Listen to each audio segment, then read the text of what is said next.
for this next session. Again, the Sivan Nigun. Yai, diddy-di, diddy-di-di-di-di-di-di, diddy-di, diddy-di-di-di-di-di, diddy-di, diddy-di-di-di-di-di, diddy-di, Diddy die die die die die, diddy die, diddy die die die die die,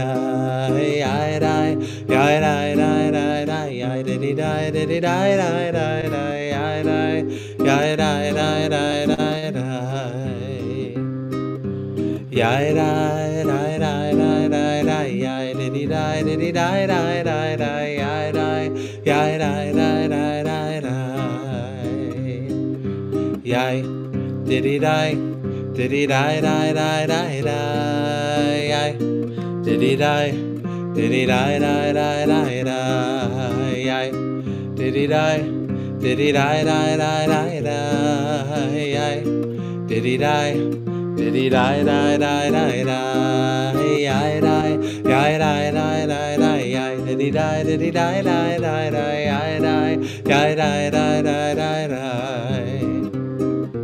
Yai die die die die die die yai diddy die diddy die die die die yai die yai die die die die die one more time. Yai diddy die diddy die die die die die yai diddy die diddy die die die die die yai diddy die diddy die die die die die yai diddy die diddy die die die die die. Yai die, yai die die die die, yai diddy die diddy die die die die, yai die, yai die die die die die, yai die die die die die die, yai diddy die diddy die die die die, yai die, yai die die die die die, yai die die die die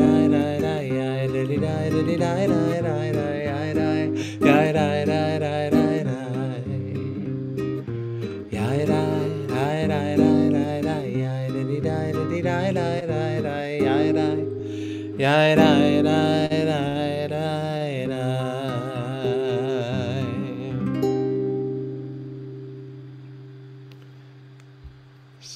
So before Barbara introduces Rabbi George, I just want to welcome all of the folks who have just arrived from Shomrei Torah, who had their own in-person Tikkun tonight, as a piece of the unfolding farewell to Rabbi George, and now are joining us for this conversation as well. So welcome all of you Shomrei Torah folks. Glad to have you here.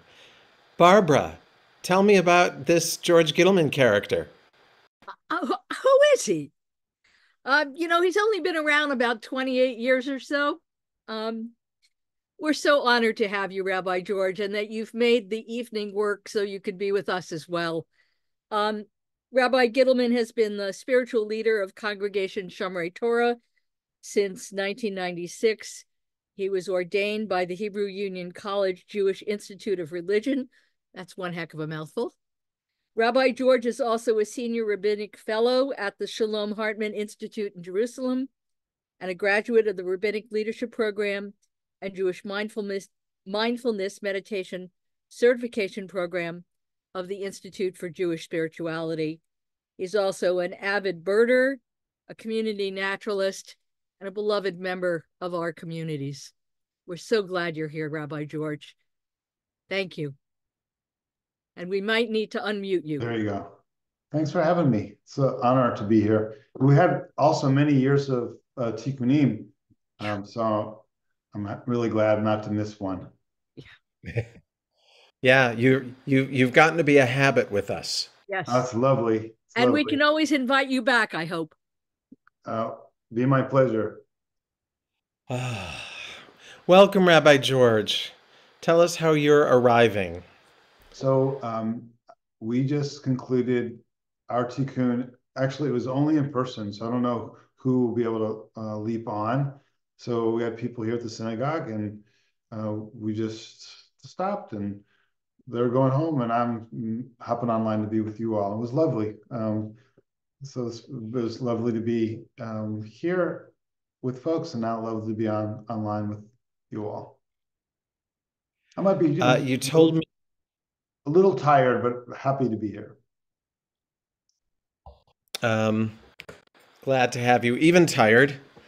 I think you told me the other day that the tikkun that you were doing at Shomrei was going to be sort of a best of George walk through Torah. Is that what it was? It was a little bit Yes. like that. It was I talked a bit about Revelation in general, and then picked one verse from every book, but we only got to 3 verses. So because truly the community Torah is way more interesting than my Torah. So and that's an important thing. At least rabbis are helpful, but it's really the community Torah that's the best. And I mean it. It's not even hyperbole. So what were the verses that you had selected? We began with verse from Bereshit, from Genesis, where God says, "Let us create the earthling in our image and our likeness." And so we explored that. And then the next verse was at the burning bush, where God says, when Moses says, like, "Who can I say sent me?" And God says, "Yea, Asher yea, I am what I will be," or "I am what I am," or "I am what I will be," or however you try to translate that. And then Kiddushim, where in the book of Leviticus, where God says, "You shall be holy, for I, Yud-Heh-Vav, I am holy." And that's where we didn't get any farther. That's how far we got. What would you have done in Numbers and Deuteronomy? So the Parshat Chukat, where Moses is wandering in the wilderness with the Israelites, and he's grumpy and frustrated, and instead of speaking to the rock, he gets angry and berates them and smacks the rock, to explore anger and the challenge of anger. And then Devarim, Deuteronomy, Shema, like, how do we understand God's oneness? That was the plan. We didn't get to the promised land. We were on the way. We just came out of a session that was about the journey, Basha led, that was about the journeys in Torah, and one of the wonderings was about what is the centrality of the destination versus what is the centrality of the journey itself. So it sounds like at Shomrei you had quite a beautiful journey tonight. We really did. Didn't need. We did. Just on that subject, there's a tension in our tradition between homelessness and homecoming, that runs through the whole thing. Like, God says to Abraham, "You're going to be the father of a great nation, and as many as the stars in the sky, the sand of the sea." And Abraham's old and Sarah's old, and they struggle to have children. They have one child, and God says, "Oh, by the way, kill your one child." And they're wanderers. Sarah dies, and Abraham has to buy a plot for her. So there's always this tension. They're chosen, but they're homeless basically. And then Moses, he's called to lead the Israelites to the promised land, but doesn't get to go. He dies on this side. So I think there's the tension between wanting to actually arrive somewhere and never quite getting there. And then if you were to project to the end, because the idea is that we'd eventually arrive, but I think the message is that no one's home until we're all home. And that's why the journey, I want to say stuck on the journey, but it's not quite right, but you get the idea. Do you think that that's part and parcel with any kind of calling? I mean, or let's not generalize about callings, but how about your calling? You're sort of completing this career after 28 years, but there's more life ahead. So where are you feeling yourself to be in your journey? It's I mean, it's just so sweet. He is, you have to admit that among many things, Rabbi Irwin is a very sweet, dear man. To ask the question that way. Yeah, you're not going to sidestep the question by buttering Okay, me up. well, fine. So what I would say is, I was thinking about this because, of course, I'm not like done. You know, I'm not. I'm going to still teach Torah and still engage in community and in service. But I do feel like, yeah, this part of the journey, I'm happy to.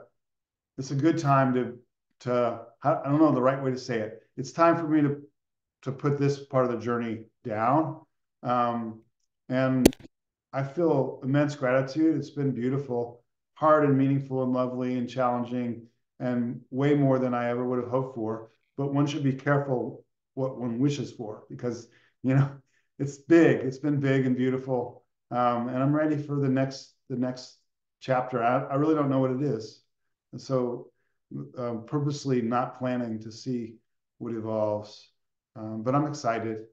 You know, I feel sad sometimes too, and a little lost and confused, and quite mortal. I mean, one of the things about closing one chapter is realizing, well, a lot of things that you hope to do, you're not going to get to do. A lot of books that, you know, are not going to get read, and papers won't be written, and books won't certainly be written, and those kinds of things. So that's stirring. And I have moments, you know, where I really wonder. I feel shaken sometimes by that. It's a reminder of impermanence too, that all things change. And just back to the Torah story, you know, of incompleteness. So for me, like if you look at Moses, who I think of all the stories in the Torah, the Moses stories are the ones I relate to the most because they're so human. Um, his life is a life of incompleteness in many ways. Like we would look at it and feel like he accomplished a lot, but he, you know, never was satisfied. And in fact, he doesn't get to go. He does, you know, he gets to the very edge of the promised land and doesn't get to cross over. And I think that's a metaphor for our lives. Like we're gonna die incomplete. That's just the nature of things. Stuff undone, you know, things we hope to do we won't get to. That's just what it is. So Midrash in Deuteronomy Rabbah about Moshe's death is just so heartrending. it Um, is. where he says to God, "I'll go as a bird, I'll go as a lizard," where he bargains for, let me arrive," and just the answer is a flat out no, and which is just the no of mortality, and you know, all of us, you know, there's a point beyond which the answer is simply no. We might be blessed with long life, but at a certain point, the future that we're curious about, we're not going to see it. You know, you mentioned that. That's my favorite rabbinic text. And if folks want to, there's an accessible way to get at Sefer Agadah, the book of legends by Bialik and Rivnitsky, has a good English translation, and it makes it a beautiful narrative of Moses' death. And he, you know, he begs God in every way not to die, and God says, "No, man, all humans die, including you." And then, of course, in the end, he dies of a divine kiss, and God buries him, which is so beautiful. But I cry every time I teach that text. At some point, I just break into tears. Um, so I mean, there's the that. bar is low. The bar's low. Okay, that's fair.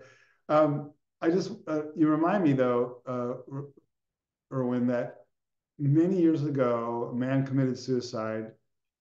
Um, Maybe 20 years ago.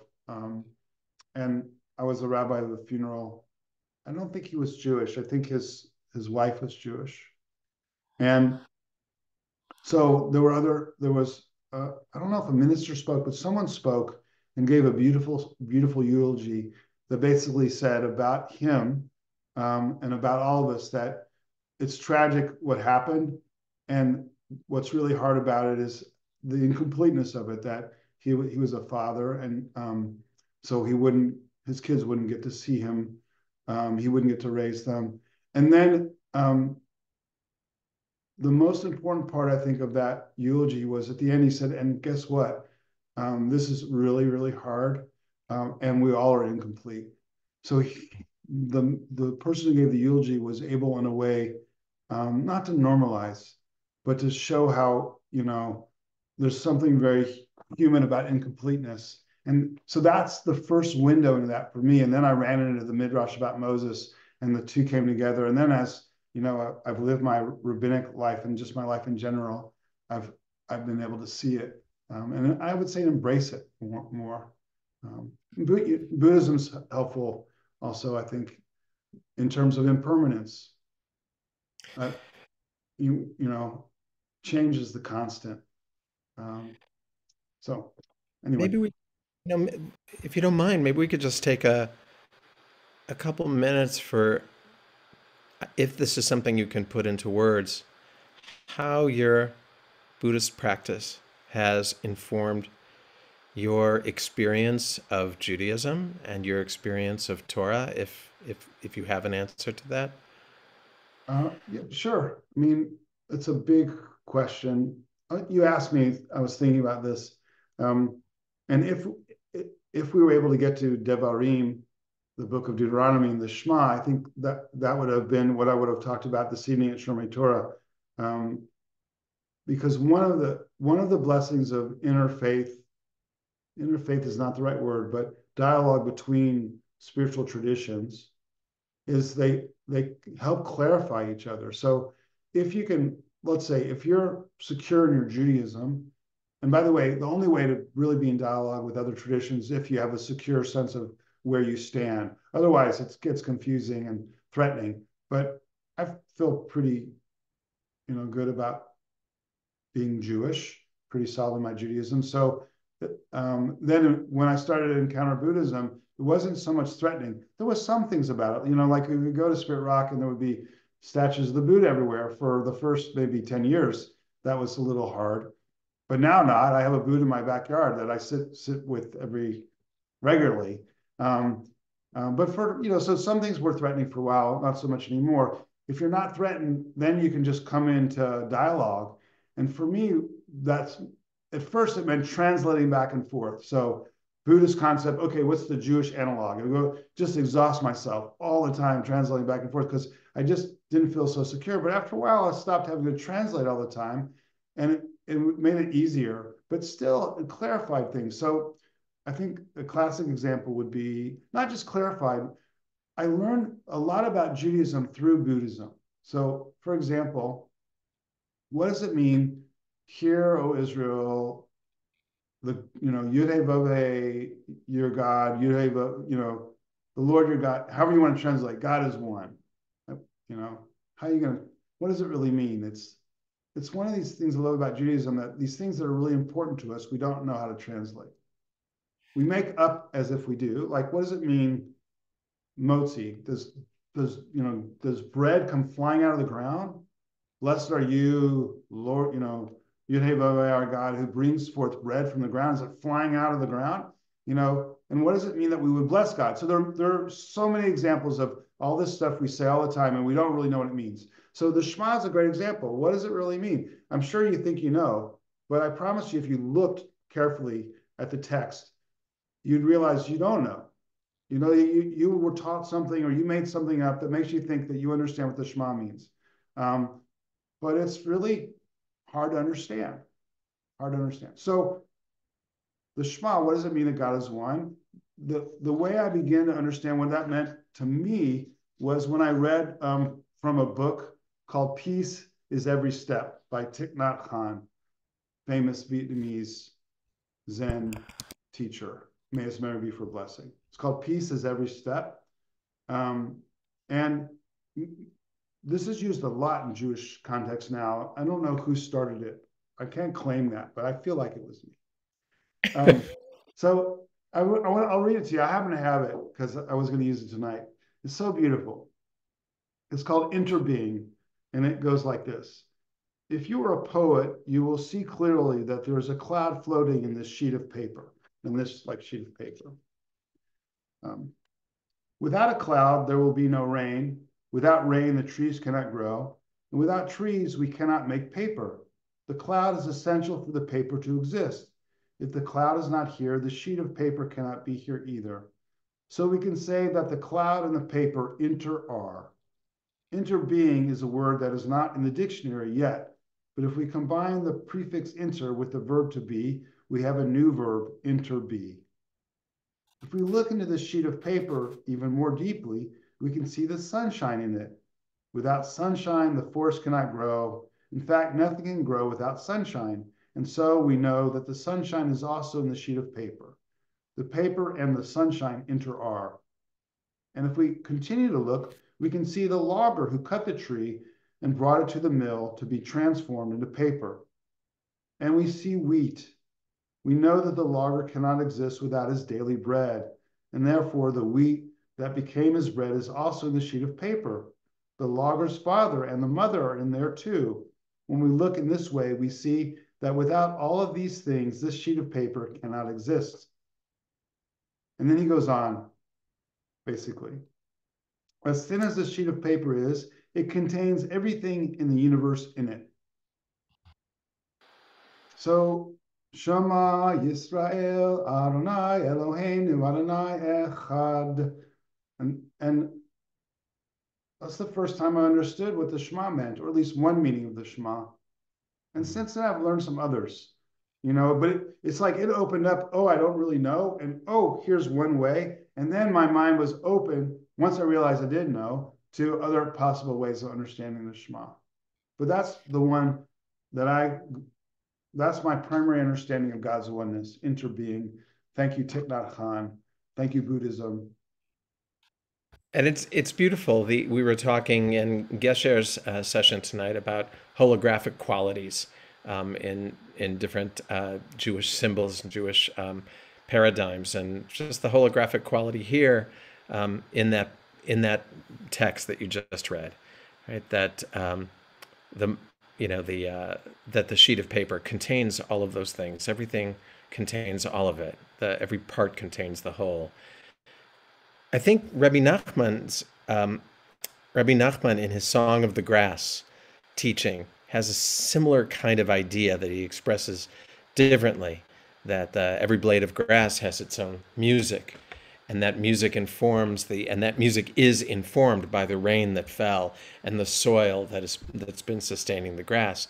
And the song of the grass then informs the song of the sheep and the song of that eat the grass, and the song of the shepherd who lies on the grass.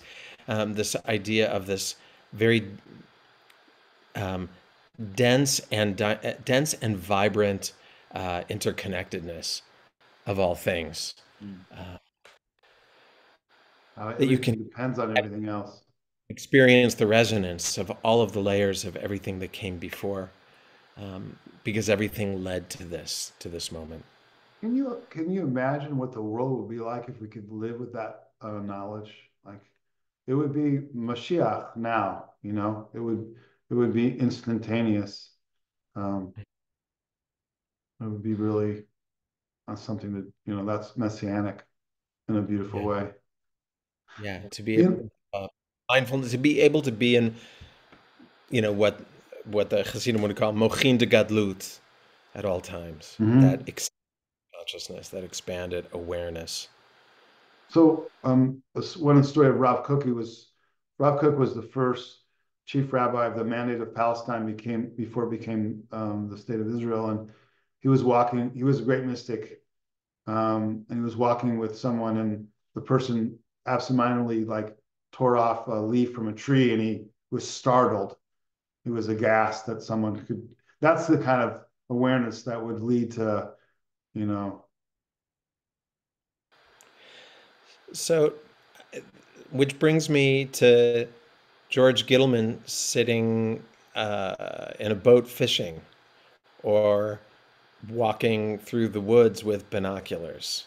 I'm curious what your experience of, as a tracker and a birder and a fisherman, what is your experience of, does being in nature give you that kind of hit that you're kind of describing here, this kind of expanded consciousness that is Shema for you?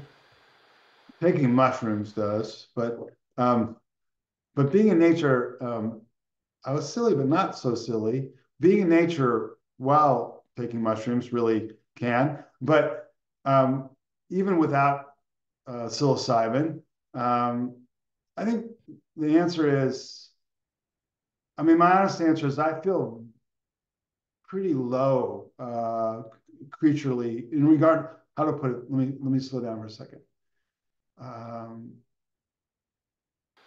Look, these practices, let's put fishing aside for a second. Say birding and animal tracking is a wondrous prayer practice. And I do experience mochin de gadlut all the time.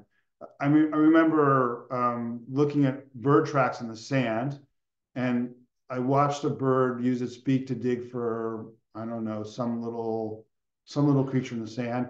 And the bird went away, and I went to look at the little poke holes, and I felt like I fell in one of the holes. It was that kind of a epiphany, you know, revelation. So it for sure happens that way for me. And birds are just beautiful, spectacular. Even the birds that other people, you know, think are common, I find common birds really so beautiful. And animal tracks and just being aware of the environment and trying to get your head around what it's like for all these other creatures to be on the earth is revelatory and one of the most profound prayer practices that I know. And at the same time, I feel so, what's the word? Inadequate is the word I'm looking for, relative to what it would mean to be so connected. Because just being human, we do so much damage. You know, like we drive our cars, we stomp around. I love my dog. My dog is like Godzilla to the environment. You know, so I don't mean to, I would like just to go with mochin de gadlut, but I think also I feel mochin de katnu just by being the kind of consumptive human that I am. So I feel both at the same time. How about that? Yeah, no, I hear you. I hear you. Um, What I would say, yeah. go ahead. No, I'm not trying to set you up as a Buddha. I'm actually very interested in you know, what is the human struggle to be awake to the oneness and to live in this world of separation, this world in which at every moment our bodies require something of us that takes us that takes our attention away from the oneness. So I think so. This is what happens simultaneously. You go with your binoculars or now a camera for me to take bird photos, and it's every time I go, almost without fail, I have moments of real wonder. And every time I go, without failure, I want to cry because it's rapidly fading. I mean, birds are dying at a rapid rate. Like every time I go, I just wonder, like, when, you know, will my grandkids get to see? I have one now, which is exciting. You So we'll know, talk about. what birds will be left for them? You know, I have the man who's taught me a lot about tracking, Jim Sullivan. He's grew up here. He's in his late 80s, and the Sonoma County. He lives in mourning a lot because the Sonoma County that he grew up with is mostly gone. I mean, for example, the Russian River used to be full of salmon and steelhead. Like you could practically walk across them. And since the 70s, that hasn't been true.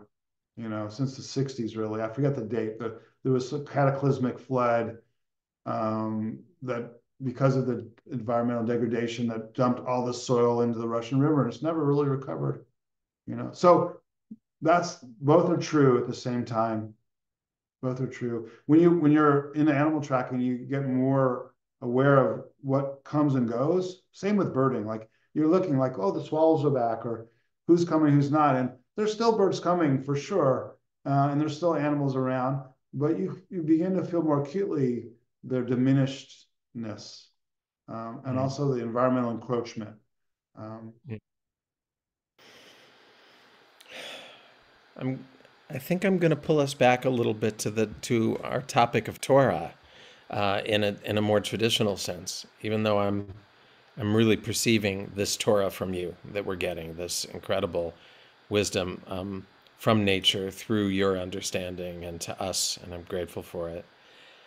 I want to ask you about, you once introduced me to a term, and I don't know if it's your coinage Uh-huh.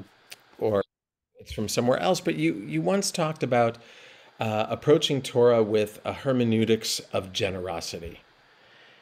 And I hope you remember that you said that to me once, and that Yeah, that yeah. was at that moment to be an important principle for you. And if this isn't too jarring a, a, a turn, I'm curious if you could tell us what you mean by that Mhm. and how the role it's played in your relationship with Torah and with the tradition more broadly. Sure. No, I learned that term from a book called Mountains Beyond Mountains, and someone will remember the doctor's name who wrote that book.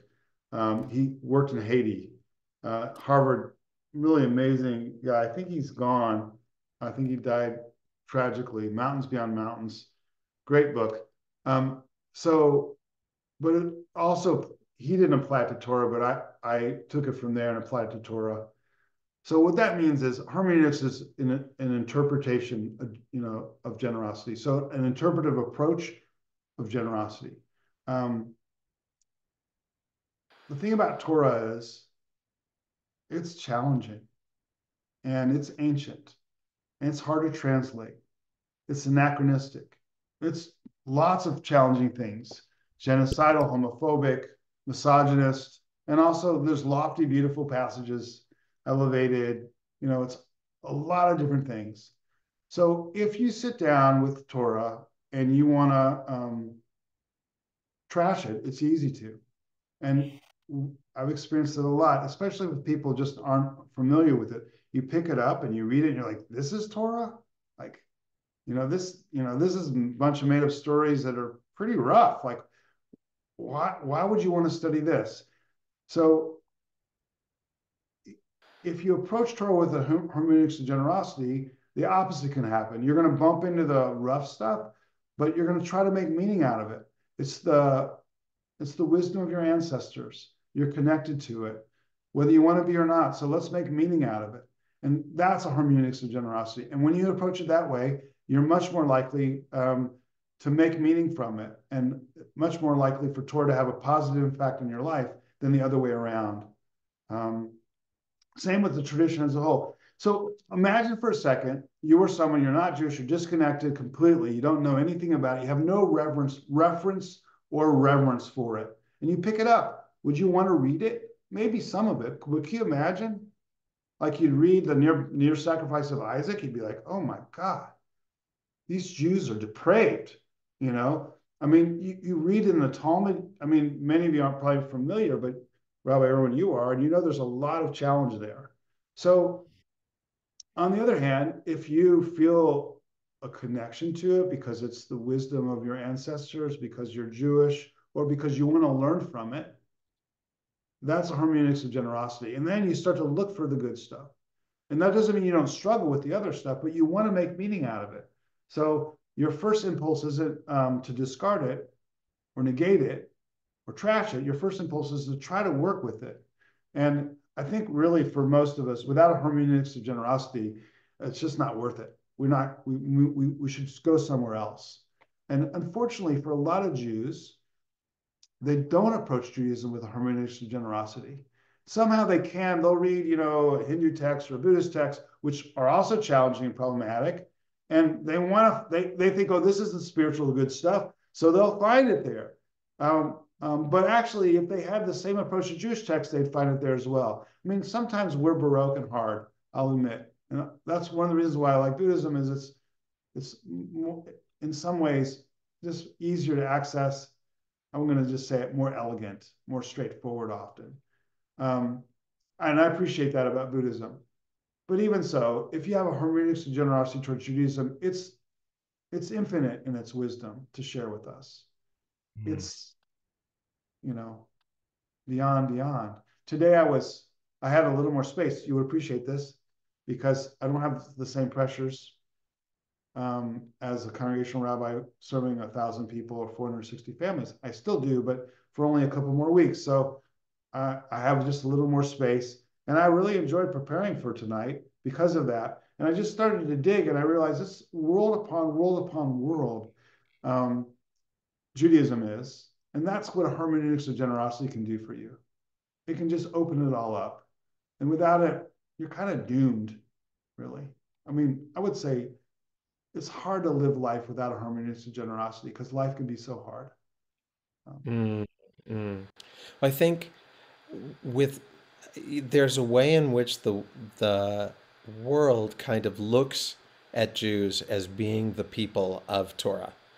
And then we look at it that way too. In other words, we look at it and then we say, well, that's not us, and we reject it because we don't have a handle on what to do with this text. I mean, what I've walked away with when you've talked about hermeneutics of generosity is just sort of like suspending my judgment long enough to see what meaning there is. Now, I'll still, if a B mitzvah kid ends up with a Torah portion because of the calendar, that's, I don't know, leprosy and oozing sores. And, sometimes it's really hard to find how to bring hermeneutics of generosity that's going to work for someone that age with a text that's that challenging. Some challenging texts young people can work with. They actually can work with because they're not strangers to violence in the world, and they're not strangers to family dynamics in the world. And some things in Torah are just like, why would I make a kid get up in front of the congregation and talk about family purity? So I both like the hermeneutics of generosity. I hold it for me. Like I can read those passages and think, oh, there's something really interesting here. But I'm also aware of there's a presentational aspect also to our jobs as rabbis. And there are moments where I don't think I have it in me to do anything with this text this year. Or I don't think I have it in me to make this kid do something with this text. I love suspending disbelief as a way to understand it. I think it's beautiful and less expansive and more realistic. I know of a rabbi, a Reform rabbi. I'm not suggesting this is a good thing, but he didn't use the weekly Torah portion for this reason. He had like 10 Torah portions he used for all the kids, and they were all really meaningful ones. So, and in a way that makes sense. The only Torah this kid might ever learn is going to be, I have leper spots on the top of my head. It's lepers with spots, or so I have a lot of sympathy for that. And I would say, Irwin, that for me, sometimes the text is not redeemable, at least in my lifetime. Like there's some texts I'm going to say, okay, you know what? Let someone else redeem that text. We'll struggle with it some, maybe just to confirm that this is an abominable text. I'm just going to say, like, kill all the Canaanites, men, woman, and child. I don't, the rabbis also of the Talmud thought it was, said it never happened. Let's say they would never say abominable, God forbid. They would never say that, but they said it never happened, or stone the rebellious child. It never happened. Right. So I think it's sometimes not going to work, at least for me, maybe for a lot of us. But I remember one time being at Beth Shalom in San Francisco before I moved up to Sonoma County, and Rabbi Alan Liu, got up, and it was, I guess it was Achrei Mot or something. It had the, man shall not lie with man, and he just got up and he said, I'm done with this verse. This is one where I just draw a line and say, it's just not for us anymore. And of my Torah.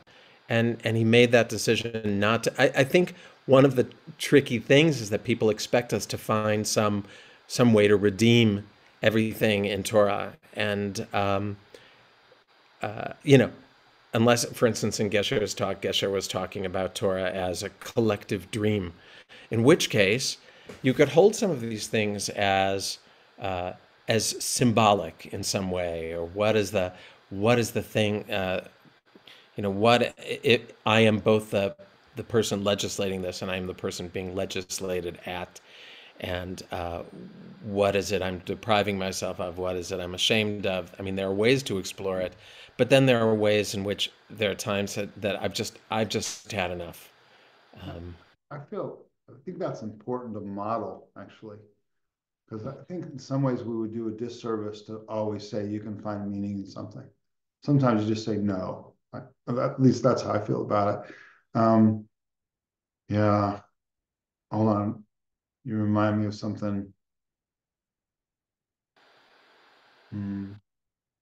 Oh, I know what I was going to say. That the other thing that's true is you'll never find a text that's perfect, you know, that's got all just the good stuff. It would be really boring for one, and it wouldn't be interesting.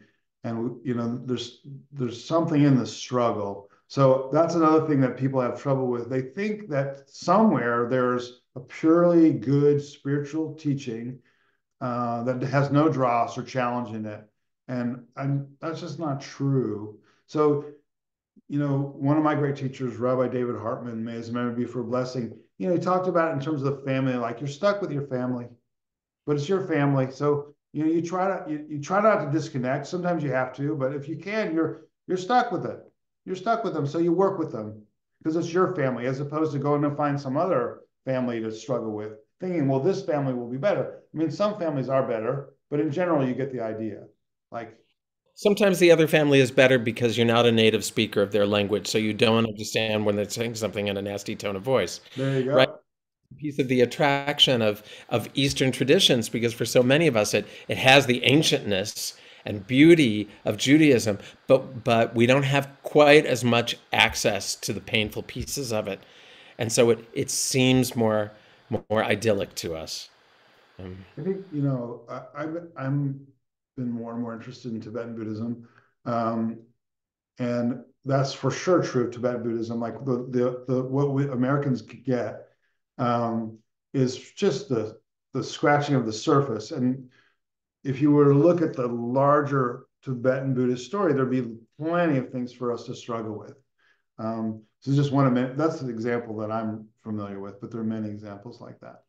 I want to take a moment to maybe restate hermeneutics of generosity in a way that relates to the teaching that I started the evening off with, which is Rabbi Nachman's Azamra teaching, where he starts with, find the ma'atov, find the good point um, in others, including the people that you perceive as utterly wicked.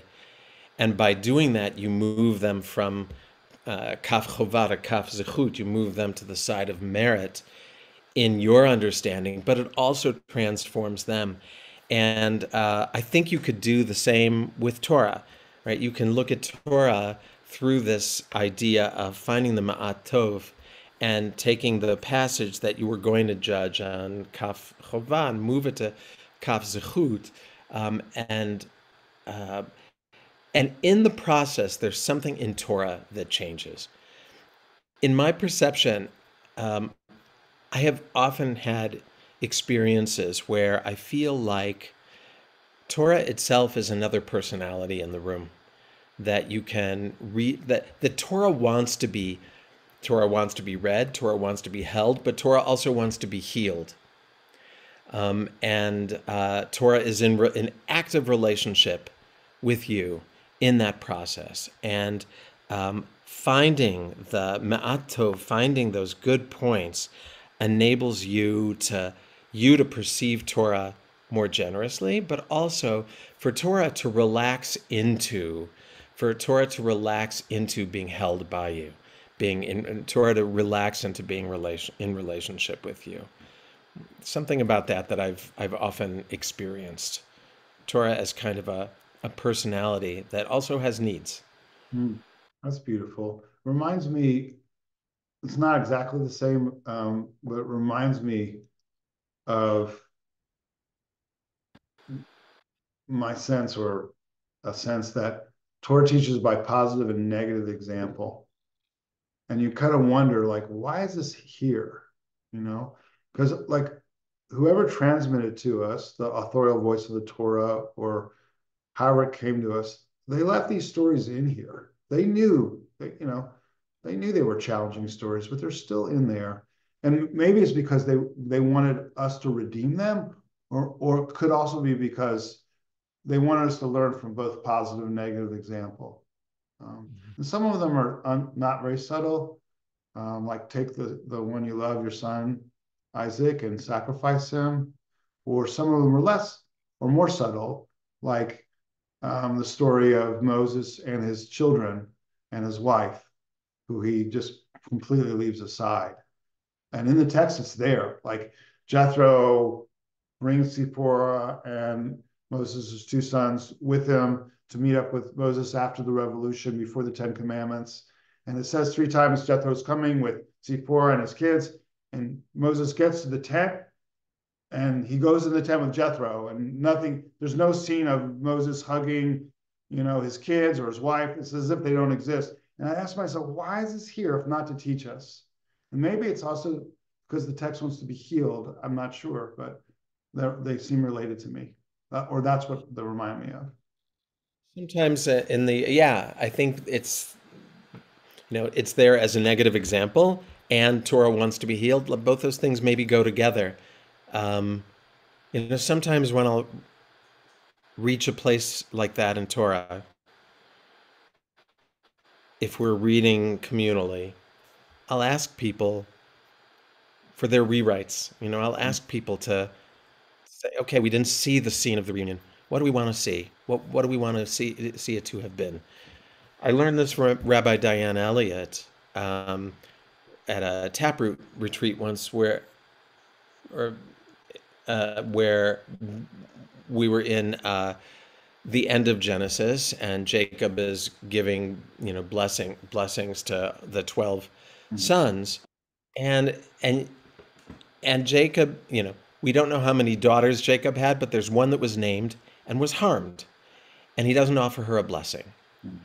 And Rabbi Diane, in the reading of Torah, she paused and started offering a blessing to Dinah. And there was something that changed everything, that changed the whole room.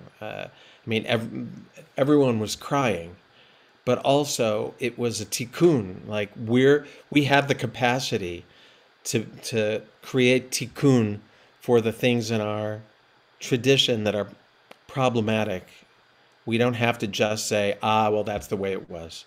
Or, in a patriarchal whatever, blah, blah, blah, the women are left out. We have the ability. This is, again, about, there's the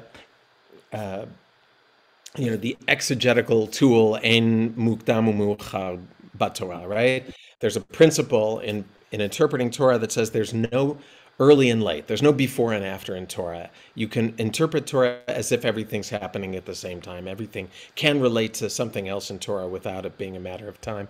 And so I like to hold that for us too, that it doesn't matter if we're, 2,600 years after Torah gets committed to ink and parchment, that we're still part of Torah and we have the ability to fill in what's missing. Tikkun, meaning a repair, a healing, Rita. And Leah is also saying in Womanist Midrash, Wilma Gaffney includes her sacredly imagined alternative or more fully filled out biblical scenarios. There's something about that. There's always the risk in, like, if our tendency is to just give happy endings where they're not there, and to not hold what Torah might be saying to us through the problems that it presents, through the pains and traumas. On the other hand, for us to feel an authorship over it and to be able to infuse back into Torah things that we hold dear and are important to us. It feels to me like there is some important tikkunimdik purpose to that. That's beautiful. It makes me think of, now I can see how both learning by negative example and repairing could happen at the same time really clearly. So thank you. It's beautiful. I wish you should have taught me that a long time ago, Irwin. Yeah, okay. will be your new retirement stop. Okay, thanks. So let's like what came to mind is the story of Jacob and Esau, and I always relate to Esau being the hunter or manly type that I am.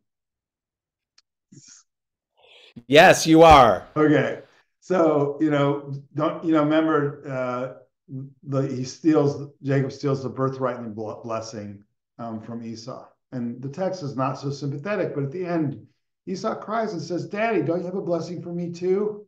And it's just makes me want to cry. And so it would be beautiful to rewrite it in a different way. But I think you don't have to whitewash it. You first feel the pain of the text as it is, and then now let's offer repair. Which doesn't have to be retelling it. It can also be, what do we want to say to Esau? What are the blessings we want to offer to Esau? And let it be from us and not a rewriting of what Isaac says. Mm-hmm. And it's remarkable what will come out of people when they have that opportunity to speak to the text directly. It's Peter Pretzelis in Bibliodrama. I forget the name of the book he wrote, but he might have written more than one. But in that book, he works with a lot of stories and people doing this kind of work. It's powerful, meaningful work, and it ends up being very personal. I mean, because we all want just pick the story. Usually, there's a way it's a reflection of our own life. That's part of what makes it so powerful and enduring. Yeah. Similarly with storytelling, which is came out of Lab Shul and Amichai Lau Levi, and we've used it a lot over the years at Ner Shalom. But again, yeah, similar thing where there's an opportunity for people to speak to the characters or to speak to something in the text, and yeah, it's always very personal, and it's very meaningful, and people are making their own midrash. The room ends up weaving together a kind of Dvar Torah that no one had planned. And plan, yeah. I want to go back to one thing about Torah that's important. I think that it needs to be read in community. You can, like, even when I study Torah on my own, I'm reading the rabbis, I'm reading commentaries. I'm not so anxious just to know how I understand it. I'm way more interested in how we understand it. And I think the Torah that we do together is the most interesting Torah of all. And I would call that revelation. Small r, but still important. The most important. It's beautiful. That's beautiful.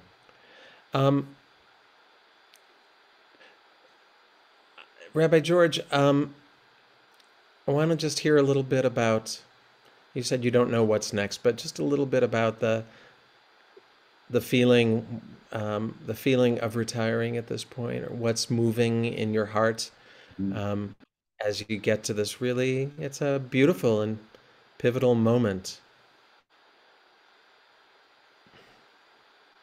Keep asking me that question. Why have I been asking you? No. I'm saying you keep asking that question. I mean, it's a feeling of gratitude, profound gratitude, and also space. Like an opening, and both at the same time. Retire is a weird word. Like I don't know if retiring is the word, but ending this chapter and the opening of another one, which I really don't know what it looks like. I really have no idea what the next chapter will be. It's hard to imagine that I will just do my hobbies, go birding and take photographs and play guitar and be a grandpa. I mean, that all would be fun, but I feel like service is a key aspect of a meaningful life. So I really hope that that's part of the future, and I'm looking forward to have more space to be a grandpa, and more space to play music and be in nature more, all those things. But it feels pretty like wide open, and I wouldn't, not at all scary, but quite inviting and unknown. My blessing for you is that whatever emerges be fulfilling and beautiful for you. And I also just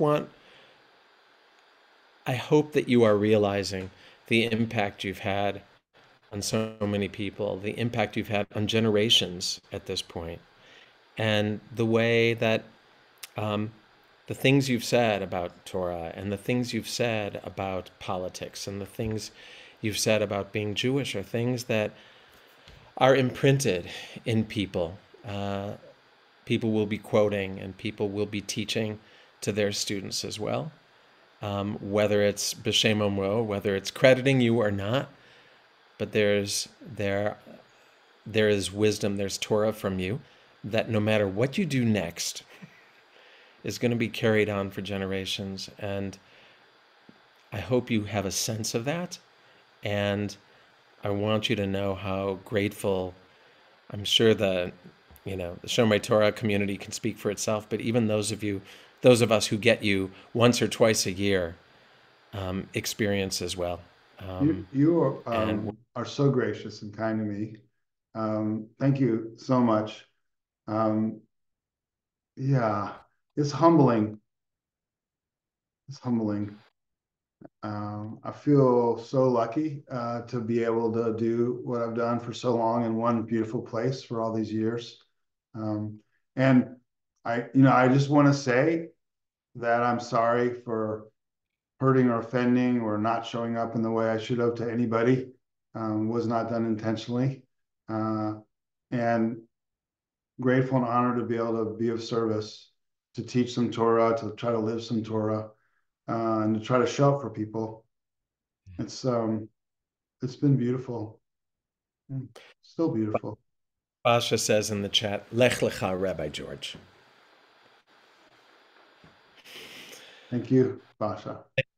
Thank you for taking this time and being in revelation with us, revealing so much of you to us. My pleasure. We ran out of time. Oh my gosh. We're going to do just a little bit of